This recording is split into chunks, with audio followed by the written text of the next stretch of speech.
Bom dia, pessoal. Hoje vamos tratar da matéria relacionada a modelos político-criminais. Temos, dentro dessa abordagem, uma perspectiva que nos é ofertada pela estudiosa sobre o tema, a professora da Universidade de Paris, Mireille Delmar, os grandes sistemas de política criminal, um texto que vai nos servir de base para boa parte da discussão que iremos desenvolver a partir de agora. Uma coisa que eu não poderia deixar de tratar diz respeito à origem do termo. Poderíamos classificar que desde o século XIX já se fazia uma análise de natureza político-criminal, e mesmo a obra introdutória do direito penal como hoje nós concebemos, né, a obra de Beccaria, dos delitos e das penas, é um grande programa político-criminal, uma forma de mudança estrutural na maneira de se reagir, de se conhecer e de se impor penas. Isso se dá a partir do iluminismo. Mas, precisamente na obra do alemão Franz von Liszt, em especial o seu Programa de Marburgo, de 1888, a ideia de fim no direito penal, então, do fim do século XIX, nós vamos tratar propriamente desse tema, política criminal, visto como um elemento que serve para a organização do controle social e análise das variadas formas de reação social aos desvios, ao crime presentes na comunidade. Embora ali, Franz von Liszt impõe a ideia de que a dogmática penal, o direito penal, é a barreira intransponível para a política criminal. Seria uma relação com uma certa autonomia, lógico, as análises político-criminais elas podem se desenvolver de forma autônoma, mas observando na dogmática um limite, uma imposição que tornam-se barreiras intransponíveis, né, para as decisões de natureza político-criminal.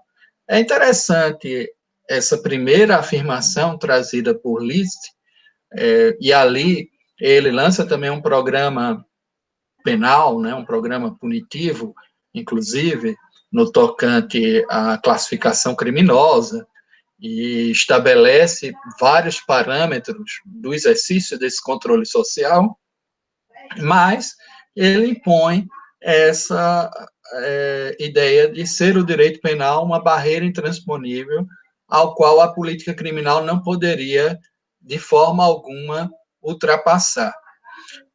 Posteriormente, nós vamos ver que os programas penais sempre estiveram alicerçados em bases de política criminal.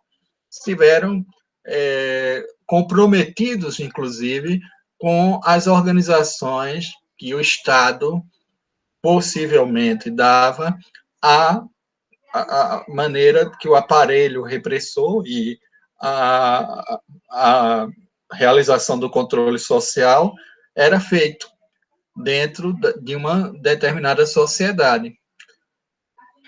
Pode-se até afirmar que, com o próprio finalismo, nessa visão que foge do neocantismo, do normativismo, mas numa base ontológica com relação à conduta e à perspectiva da finalidade, você tem aí uma proposição político-criminal que já não se alicerça tão somente na base dogmática.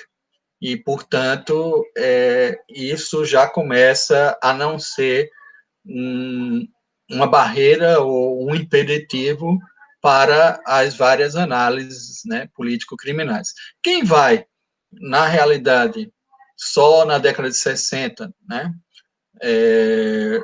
política criminal e dogmática jurídico-penal, nesse texto de Klaus Roxin, nós vamos ter muito claramente a ideia de que a política criminal vai ultrapassar, de certa maneira, a dogmática para lhe dar a tonalidade, a maneira como o direito é efetivamente aplicado numa determinada comunidade. E isso vai depender muito da organização de todo esse aparato, né, do Estado que lida com o controle social, em princípio. A Mirelle Delmar, ela parte de uma outra ótica, exatamente dizendo que, à medida que a política criminal vai se afastando de uma análise meramente dogmática e de uma vinculação estrita com o direito penal, vão surgindo setores de análise que vão diversificando a própria ideia desses modelos de reação.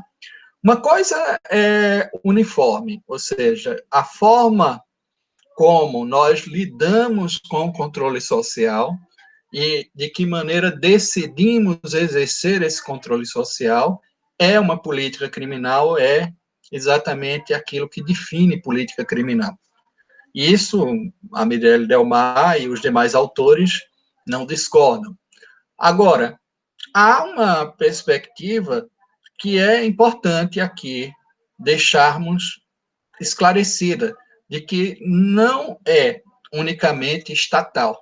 Ou seja, a forma como exercemos o controle social também se impõe por modelos que são sociais e não apenas os modelos estatais. Começa por aí. Hoje a aula vai tratar exatamente disso, de modelos político-criminais. Nós poderíamos vincular 3 grandes modelos dentro da forma de organização estatal da reação social ao crime e 2 modelos na forma social de reação ao crime. Os modelos estatais seriam o modelo Estado liberal, que é esse que encontra-se no programa político-criminal do iluminismo penal, é exatamente o modelo que se propõe a uma limitação do poder de punir do Estado e a uma perspectiva de criação, né, de mínimos éticos e elementos de limitação mesmo, de intervenção nas relações sociais e de reação às práticas desviantes. E há outros modelos que, na realidade, se comprometem ou com uma forma autoritária, e aí seria um segundo modelo estatal, o modelo político-criminal Estado autoritário, que diz respeito a uma confusão, muitas vezes, entre infração e crime, entre um desvio de normalidade e um desvio de normatividade, algo que realmente viole a norma, mas não que seja produto do conflito oriundo, né, da diversidade social, da ideia multifacetada que tem a sociedade. Essa é a primeira questão. E até um modelo totalitário, que é um modelo de imposição geral, onde não há qualquer abertura para uma análise da forma social. O Estado é a única fonte, a única forma de realização da vida social e, portanto, a única forma de reação. E aí já há um aprofundamento dessa arbitrariedade, desse autoritarismo, que principia apenas na ideia do modelo autoritário. Então, nos modelos estatais seriam basicamente esses: o modelo Estado liberal, o modelo Estado autoritário e o modelo Estado totalitário. Os modelos sociológicos, ou os modelos sociais, seriam o modelo de sociedade libertária, onde não há uma imposição desses limites mesmo no campo horizontal, e as reações podem se dar da forma mais autônoma possível. É um modelo bastante anárquico, né, sobre esse sentido. E um modelo de sociedade autogestora que busca dotar a sociedade de condições de reação e de linguagem, de comunicação para efetivar tais reações, que está muito vinculado hoje às práticas da justiça restaurativa, da justiça de proximidade, de uma política, por exemplo, de proteção às vítimas, e de uma série de outras propostas que atualmente redimensionam a própria prática penal. Porque se olharmos bem também, a política criminal proposta pelo iluminismo é uma política de monopolização, faz parte do longo trajeto histórico de monopolização estatal da violência e de imposição de limites a outras fontes de reação que não sejam aquelas estatais. Portanto, é uma política que, por um lado, simplifica as formas de reação, mas, por outro, acaba neutralizando a própria comunidade e as vítimas, por exemplo, de produzirem essa reação. É uma expropriação desse poder social, é uma política de neutralização da vítima. Tem até uma frase muito famosa do Wilfried Hassmann, que diz que o direito penal surge quando a vítima é impedida de se vingar. E aí, quando nós tratamos em termos de política criminal, temos que observar isso, esse longo processo de centralização política das formas de reação e fazer aqui uma análise crítica com relação a esse processo, né? Por outro lado, quais seriam as alternativas? A alternativa libertária, que muitas vezes pode até ser mais desproporcional do que a proposta no programa político criminal do iluminismo, pode trazer mais violência ao contexto social. A alternativa social autogestora, mas como dotar essa comunidade de um reforço nas suas práticas comunicativas que impeçam a estratégia da violência. Conferências comunitárias, como estabelecer isso? E de que maneira eu reintroduzo as vítimas ao processo e ao direito penal, já que elas se tornaram, pela própria política criminal estatal vigente, um não sujeito desse direito.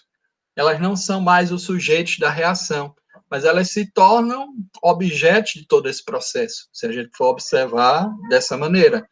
Não é a vontade, muitas vezes, da vítima que está ali indicada. Mas até que ponto essa vontade também da vítima, esse tipo de autonomia, não traria de volta uma reação mais violenta e desproporcional e, por vezes, até inapropriada para a Declaração de Direitos do Homem, do Cidadão, por exemplo, que hoje vigora em todo o mundo.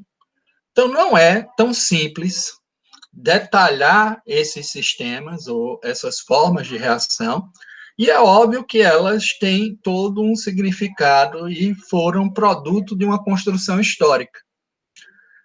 Lógico que podemos detalhar, por exemplo, os modelos estatais talvez com maior precisão, porque é claro quando um Estado democrático de direito respeita as garantias penais, o contraditório, a ampla defesa, realiza uma cognição imparcial com relação aos fatos que lhes são apresentados e de maneira bem objetiva, sem pontuar tanto elementos morais, que é diferente, por exemplo, da proposta no extremo oposto, que é aquela do Estado totalitário, onde o que importa é realmente um compromisso moral da comunidade com os valores e se transforma em desvios, muitas vezes aquilo que é um mero desvio da normalidade e não um desvio da normatividade. É essa a questão que se propõe nesse debate. Um debate onde o que nos faz definir propriamente o que é crime? Se é uma mera dimensão moral ou se, de fato, vem da necessidade de se intervir numa ação dolosa, numa ação danosa sobre o contexto social que traz uma lesividade clara com relação a valores que estão socialmente compartilhados. Portanto, o conceito de política criminal vai nos permitir detalhar tudo isso, E óbvio que, como diz a Mirelle Delmar, não vai mais se resumir à dogmática penal, o direito penal, porque existem muitas formas de reação a desvios que não necessariamente estão previstas dentro da dogmática. E algumas são elaboradas nesse modelo horizontal libertário, por exemplo, o funcionamento de grupos de extermínio.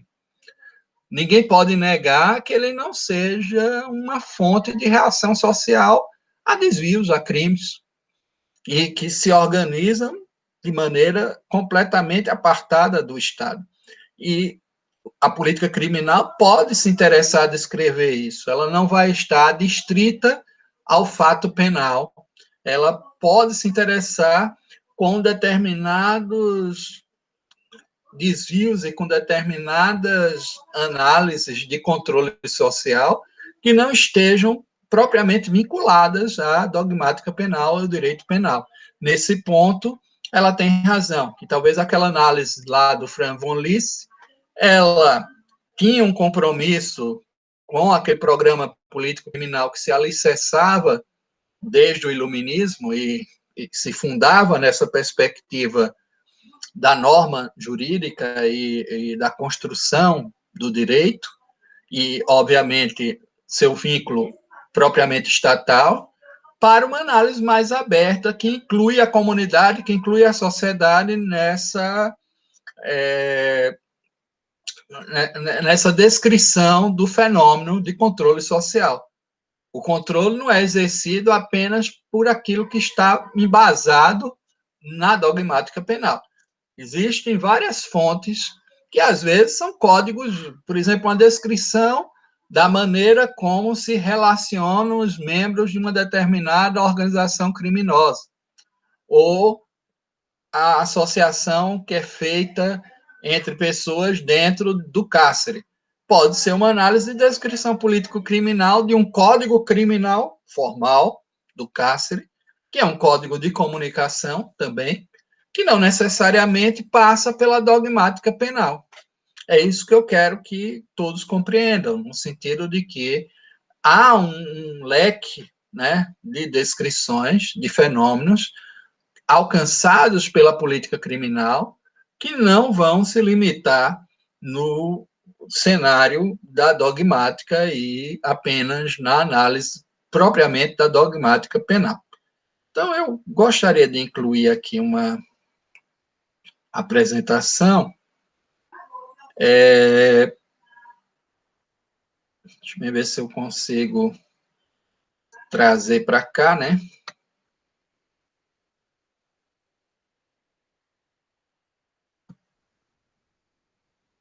Bom,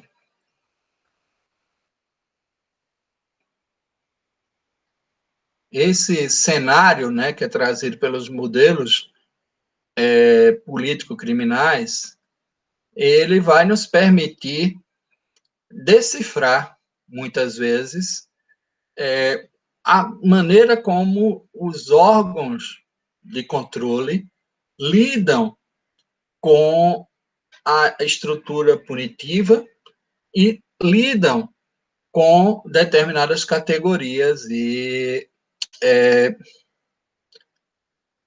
vão permitir, né, a gente trazer essa análise para algo que vai, né, com certeza, permitir, né, que a gente descreva diversas formas de reação no cenário da sociedade. Estou tentando ver se eu abro. Se eu não abrir, eu mando para vocês no...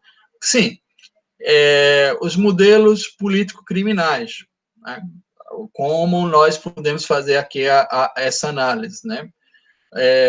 Em modelos estatais, 3, modelo Estado Social Liberal, foi modelo que está no programa político-criminal lá desde o Iluminismo, modelo Estado autoritário e modelo Estado totalitário. Os modelos sociais são os modelos da sociedade autogestora e da sociedade libertária. É preciso que façamos uma diferenciação na ordem jurídico-social entre desvios da normalidade, no caso de psicopatias, de minorias, e os desvios da normatividade, que aí é o cometimento do crime, e, portanto, de uma infração à norma.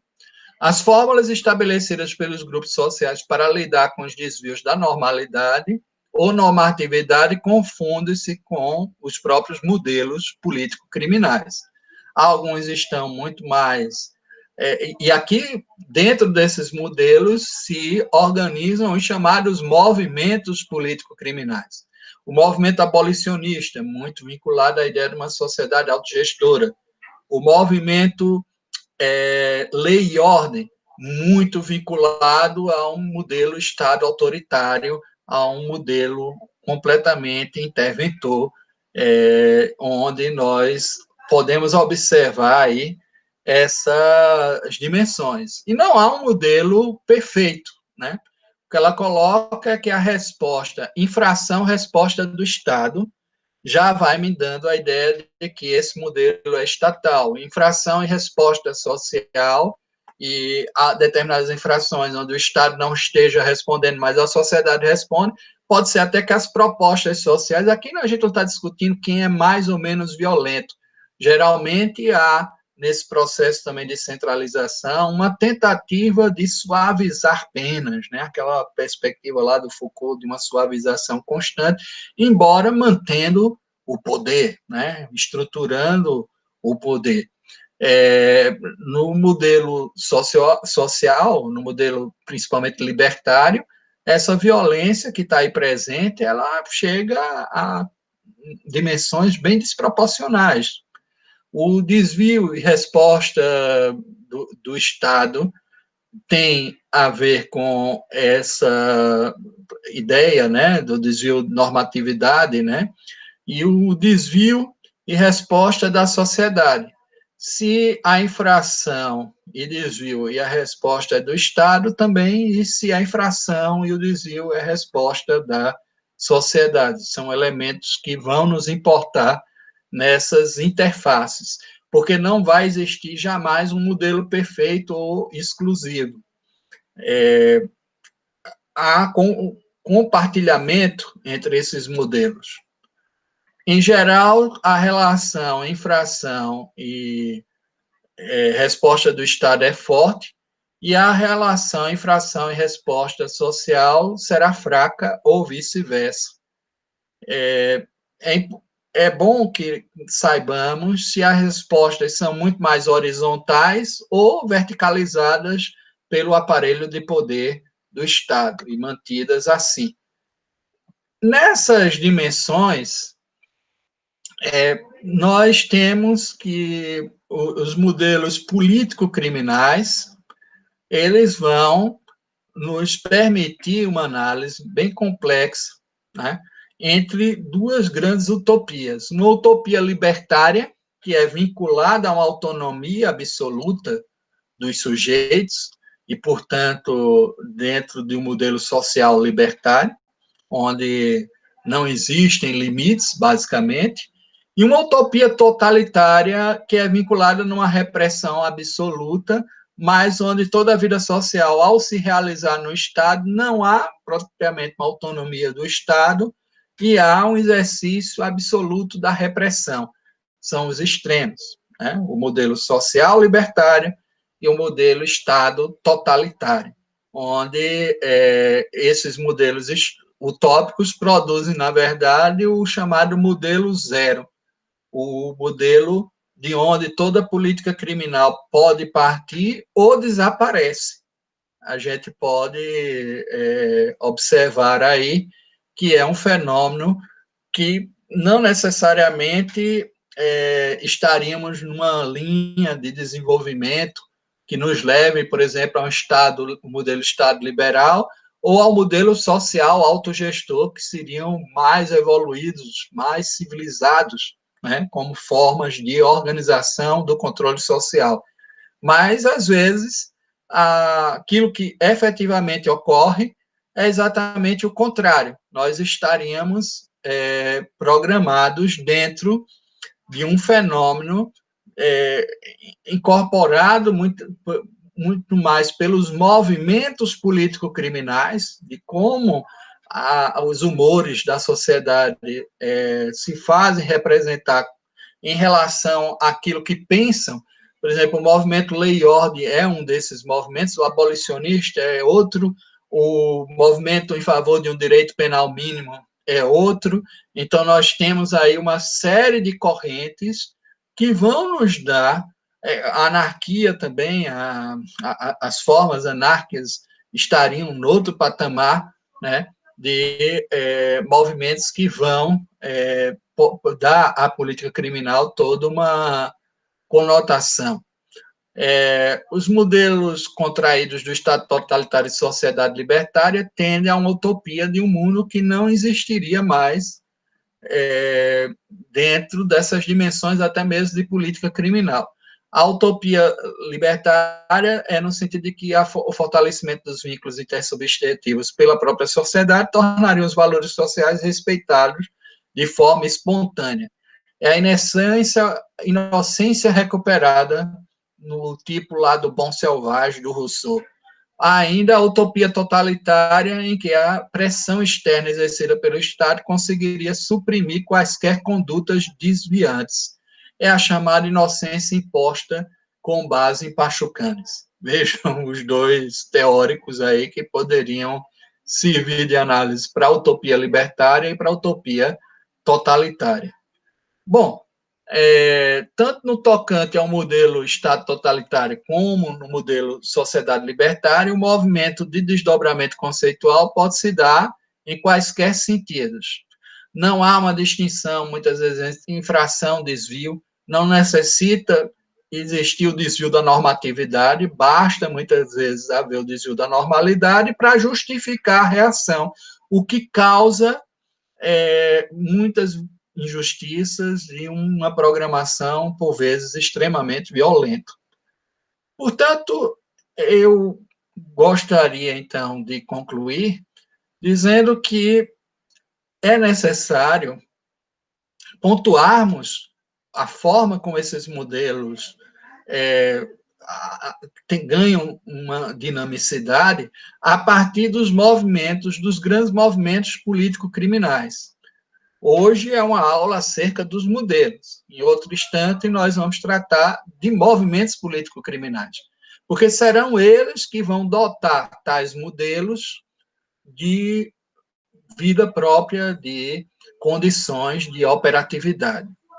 Então, por hoje, ficamos por aqui. Foi mais breve a aula, mas a intenção era exatamente essa, explanarmos bem os modelos político-criminais e deixar vocês com uma base acerca da matéria para que a gente possa discutir posteriormente os movimentos político-criminais, a política criminal de drogas, o movimento Lei e Ordem, que ocorre lá nos Estados Unidos, e aí vem a questão relacionada à superpopulação carcerária, às prisões, o movimento abolicionista, que é uma proposta que já consegue, né, uma adesão, principalmente nos países nórdicos, né, a Finlândia, a Holanda,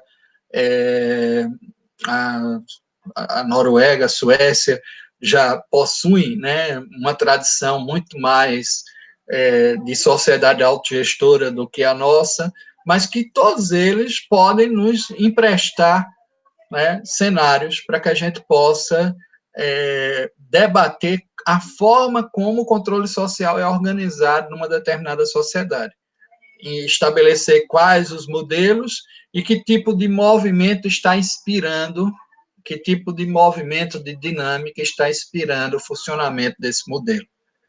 Um abraço a todos, ficamos por aqui. Então, no próximo encontro, vamos já tratar da política criminal que é adequada à questão relacionada à violência de gênero, que busca, de um lado, uma proteção, mas também um modelo de restauração, e isso vai ser dito pela Jaine, com o nosso acompanhamento, estaremos presentes, em breve, numa aula síncrona que vamos marcar por aqui. Um abração Até mais vocês.